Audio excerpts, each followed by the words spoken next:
I'm Millie Weaver, and you're watching the Millennial Millie Show.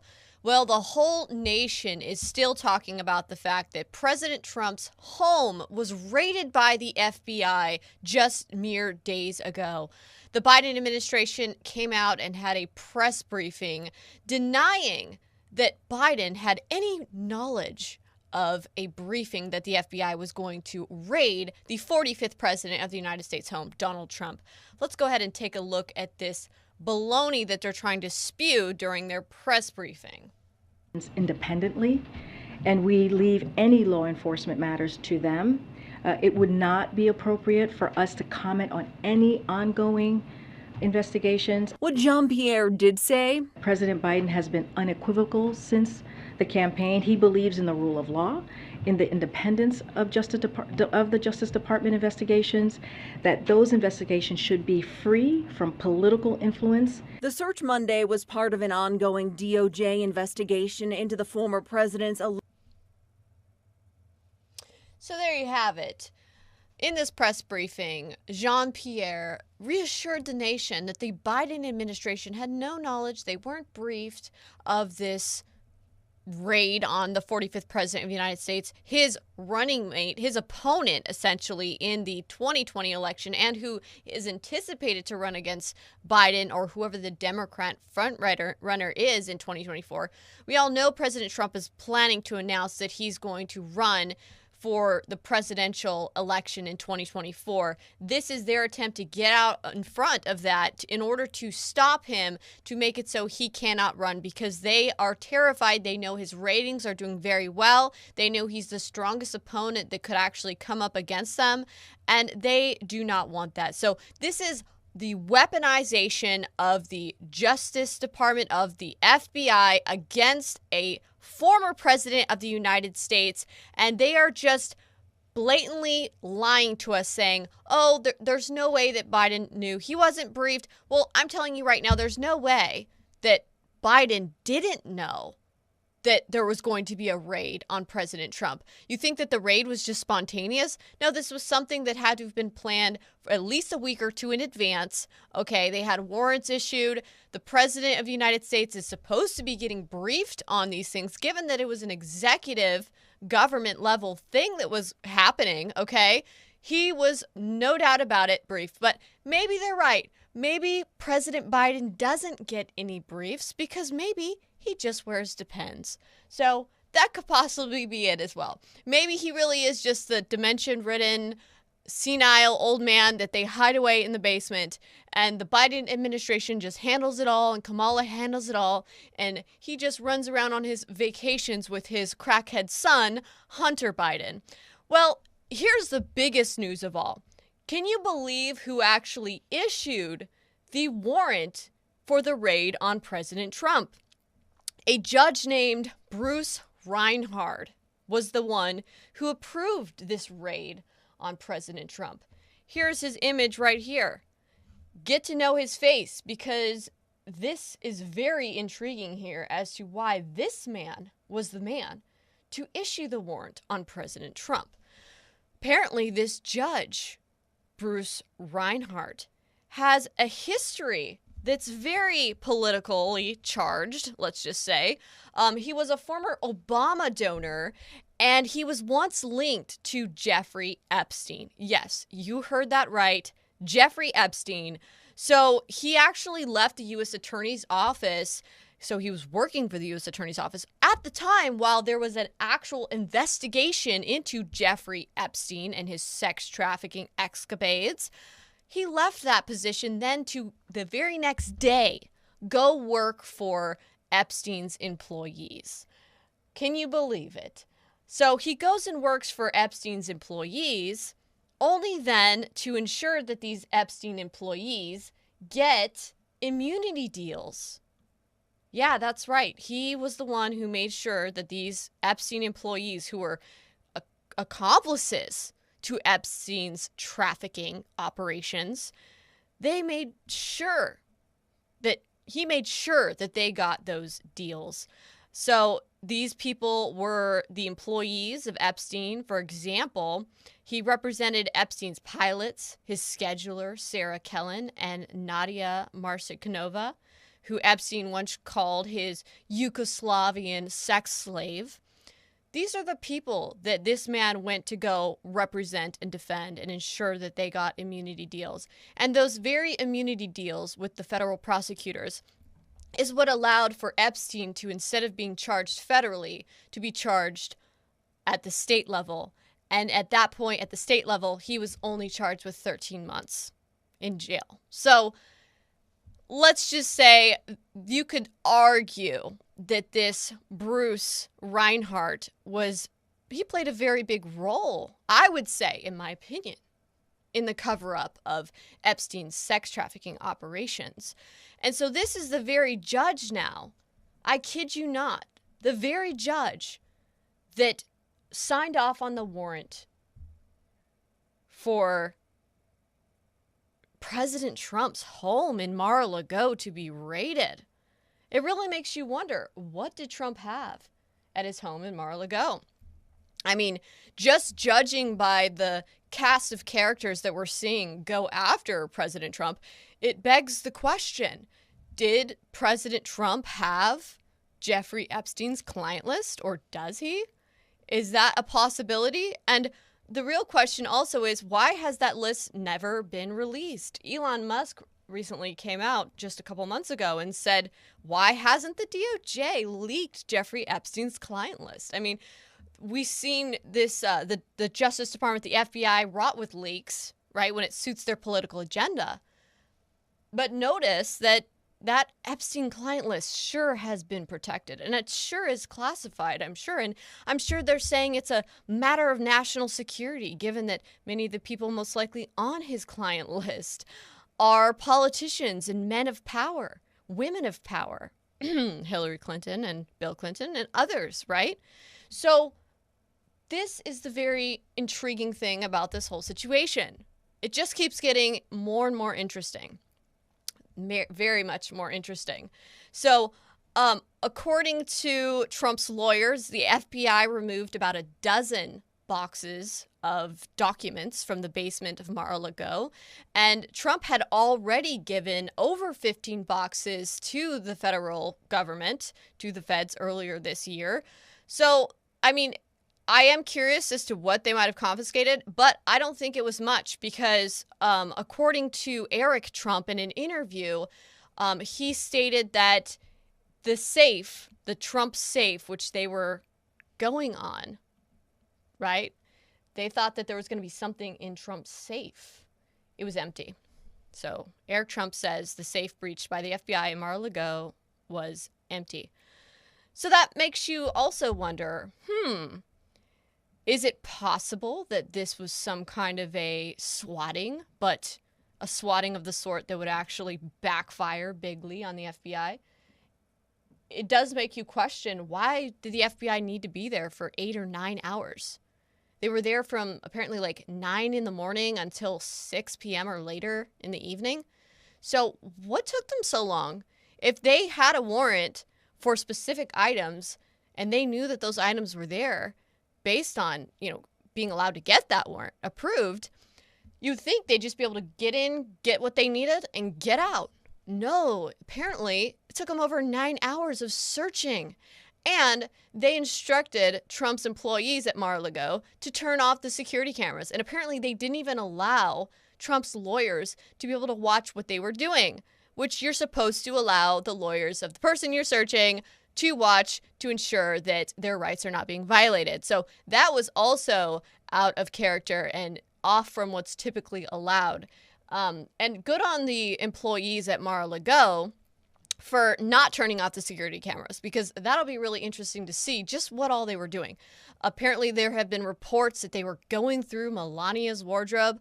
What a way to try to humiliate Melania and to disrespect President Trump by going through his wife's wardrobe.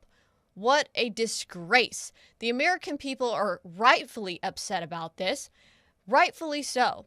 Now, here's the other reason why I think, is this some kind of a tip-off that ended up being a bad source for them, right? Because we have these reports here that talk about how the FBI was following a tip that classified records were there. So who's this person that tipped off the FBI? I do wonder. I mean, how harmful could that actually be for the FBI if somebody tipped them off with a tip that wasn't accurate? And then they jump the gun, raid Trump's home, only then to actually help him in his campaigning for 2024 and to further make him out to be a martyr. I mean, all the Republicans across the board have come out and said that this was absolutely an abuse of power, that there's no circumstance where, with the current information we have right now, that this should be allowed, okay? Even Pence, who we all know is the biggest backstabber of President Trump, actually came out and said this is wrong, right? So even those who never Trumpers on the Republican right-wing side have actually sided with Trump on this. So this is actually strengthening Trump in his campaign for 2024. So it looks like this is something that could have actually been a misleading tip-off to the FBI. They do the raid and, you know, nothing's there, right? The safe is empty. And sure, they grabbed 15 boxes of papers, but we don't really know what's on those papers, right? We don't know if that's something else that they're just going to try to grab. And if this is actually more of just them just wanting to do a witch hunt and just do a search and seizure of things that then they could try to pull in and use during the January 6th investigations that they've been conducting. All in all, this story just keeps getting more and more intriguing, and I will definitely be keeping you guys up to date as more information comes out regarding this arrest. Now, let's talk a little bit about the history of the FBI. Now, originally, the FBI was created in the early 1900s, and it was just a bunch of paper pushers that really didn't have much enforcement capacity. I mean, they couldn't even conduct arrests. Then comes along a young man at the time named J. Edgar Hoover. Now, J. Edgar Hoover quickly rose to power within the FBI. He completely changed and revolutionized the FBI into the modern FBI that we know today. And they say that they needed to allow for the FBI to be able to make arrests and train secret agents or intelligence agents in the FBI, train them how to shoot, how to do arrests. They implemented fingerprint technology under J. Edgar Hoover's watch. But one of the things that J. Edgar Hoover also did was he actually was really big on collecting blackmail. So with the era of wiretaps and spying devices becoming more and more readily available, the FBI utilized those tools in order to engage in wiretaps, listening in on high-ranking politicians' phone calls, including the phone calls of JFK, the President of the United States.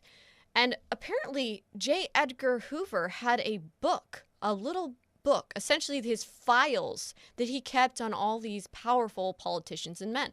Now, J. Edgar Hoover also had spoken a lot about the McCarthy era. During the McCarthy era, he was very paranoid that there was communist influences trying to infiltrate every aspect of the government, which, you know, we're coming to find out there's something to that there.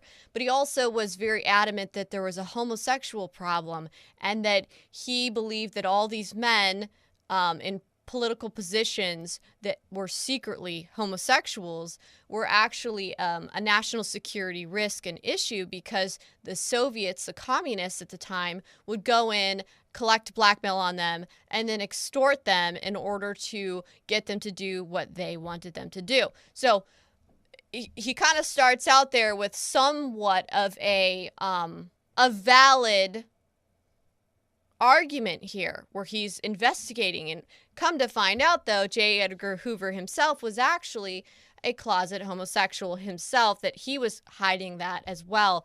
But I think the more concerning thing here was that he just amassed a massive file on politicians and men of power during his time heading up the FBI, to the point where he had power even over the president and of politicians. So it's important to take note of this when we look at and examine the current state of the FBI today, you look at the history of the FBI, how it became the modernized version of the FBI today, it really just started out with collecting of blackmail, collecting of information. I mean, it is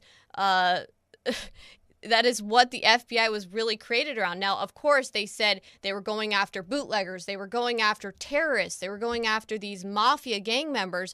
But then when you look into the background of J. Edgar Hoover and how he had ties to the mafia with his gambling vices, and he was easily somebody who could be also blackmailed because of his homosexual vices and how he had to maintain this image that he was a straight man, right? So you look at the history here of blackmail, extortion, power brokering, the mafia, and how this is all tied in with the corruption in the FBI. And then, of course, where we are here today, right? With the FBI running amok, the power plays we're seeing, the cover-up jobs, the politically biased nature of how they go after President Trump. But then when you present the DOJ and the FBI with the Hunter Biden laptop, how they just snub their nose at it and they won't do anything with it. We've got a massive problem of organized crime, blackmail, extortion rings, power brokering, corruption. These agencies are wrought with corruption, okay? So let's go ahead and I want to show you a quick little clip from this documentary on J. Edgar Hoover so you can kind of get an idea of what I'm talking about. These are actual historians talking about this. This has all been proven factual. March 22nd, 1962, Hoover met with the president to inform him about Judith Campbell Exner's shady background. A woman he was having an affair with. Some believe Hoover was blackmailing the president, but according to the FBI, Hoover was simply warning Kennedy of a potential threat to national security. I don't see Hoover being able to blackmail the president. To actually come out and say, Mr. President, I know this dirty thing about you, and if you don't do what I say, I'm going to make this public, it kind of boggles the mind. Hoover had developed a reputation as a bully who would not hesitate to destroy lives and careers to get what he wanted. Above all, Hoover inspired fear. Hoover had information on everybody, especially the politicians. This was his way of controlling everybody.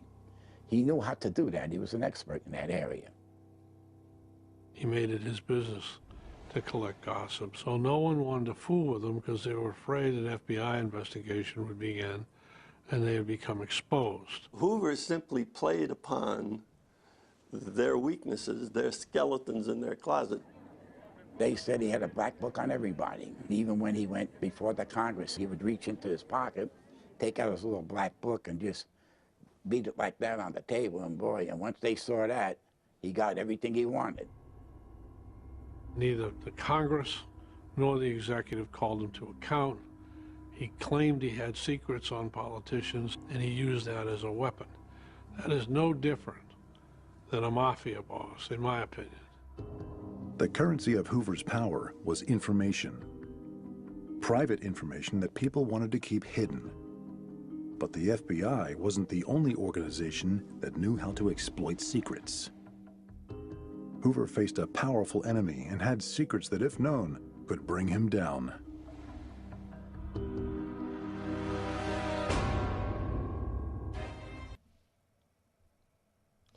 So there you have it. Not only was J. Edgar Hoover very big on collecting secrets and blackmail and information on powerful people and figures, politicians, he himself also was somebody who had a vice lifestyle, which allowed him to be compromised, allowed him to be blackmailed. He was really big, like I said, on gambling, and he also was a closet homosexual. So this is the modern, many people say and acknowledge that J. Edgar Hoover is not really the founder of the FBI, but he's the one who revolutionized it and turned the FBI into the current version of the FBI that it is today. Now, in Shadowgate, we talked a good bit about the FBI and their dealings. We talked about James Comey and his indulgence squad, okay? So we've had whistleblowers come out and talk about how these blackmail extortion rings still exist within law enforcement, how this is how they keep the politicians under control. So the big problem here is, look, they've had President Trump come in to office, and he is a man who they didn't have dirt on. They didn't have enough blackmail on him in order to control him. So what do? They've been trying to take him out by any means necessary. Believe me, if they actually had something damning on President Trump, we all know we would have seen it already, okay? They are on a fishing expedition. They're on a witch hunt. They're trying to track down anything and everything they can. And I believe this seizure of classified documents warrant that they had, I believe that this was actually them trying to search for something. Maybe they're afraid. Maybe they're afraid because Trump had access to these classified files because he was the president. Maybe they're afraid that he retained something for a little bit longer than they felt comfortable with that actually puts them all in a very compromised position. Okay? This is the state of our current country right now, our government, our law enforcement. It's really just, there's a lot of gray area going on here. And the bottom line is when Trump has spoken adamantly about we need to drain the swamp, this is exactly what he's talking about. We need to completely overhaul the FBI. I mean, just from the beginning of when it turned into the modern version of the FBI, once J. Edgar Hoover got in there, it was wrought with corruption, okay? And sure, what are we going to do about terrorists? What are we going to do about some of these other things? We can try to figure that out. But the bottom line is this. We cannot be beholden to a bunch of corrupt cabal, criminal organizations that blackmail our politicians and control our government from secrecy. That is not what we're about. And like I said, meanwhile, this is why you see this unequal protection under the law. This is why you see the Biden family getting away with everything. Why? Because they're controlled. They're puppets, so to speak, of the deep state. They do what the deep state tells them to do. They push the policies that the deep state wants. Okay? That's why Joe Biden's allowed to have a son that engages with prostitutes and that is a habitual crack user, that violates all kinds of laws. That's why Biden and his crime family are allowed to take these deals with China and these deals with Ukraine. It's because they are part of that organized crime syndicate, okay? So it's very important that we actually know what we're dealing with, what we're seeing here. So President Trump, he recently went to the deposition with the New York Attorney General, Letitia James, and he pled the fifth more than 400 times. Now, why did he plead the fifth more than 400 times? Because he doesn't want to be entrapped, okay? This is the same tactic that they used on General Flynn. They used the tactic on Roger Stone, okay? It's a simple tactic, okay? You just try to get somebody on a process crime. And that's what they're doing. So it's a smart tactic. It's a smart thing for President Trump to plead the fifth multiple times because he is well aware of what they're trying to do, okay? And we're not dealing with a law enforcement agency that's on a righteous path to go after someone that they believe did something wrong and broke the law. No, we're dealing with an organized criminal agency that has gotten so corrupt on its own power that it believes it can actually take down a former president just because they don't like the man. Okay, that's what we're dealing with here. Now, not only are they going after President Trump, they're actually going after us. This is a big thing to be investigating the American people because they are in dislike of what just happened politically in front of their eyes. So get this, now law enforcement agencies and the FBI are actually actively monitoring online threats and people being upset about President Trump's home being raided. Check this clip out. You talked about law enforcement agencies. They're monitoring growing strains of angry online rhetoric, even threats in the wake of this search. How worried are you about that? I'm very worried. The threat environment was highly volatile. Law enforcement has been tracking calls for violence by extremists for a number of months. There were concerns that as we get closer to the 2022 election, those calls for violence and the potential for violence would increase. So the commentary that's being batted around on social media and in the mainstream media by elected officials and media personalities is pouring fuel on what was already a raging fire. So they are trying to pour the fuel on the fire. They're blaming the Republican congressmen and senators that have spoken out against this abuse of power by the FBI, and they're claiming that that's what's pouring fuel on the fire. No, I would say that the blatant disregard of the law, the unequal protection under the law, the double standards and hypocrisy from our own law enforcement agencies, that's what's fueling the fire, okay? And then they do the abuses of power, the injustices, and then they have the nerve to say, oh, we got to monitor all the American people because they're upset about our abuses of power.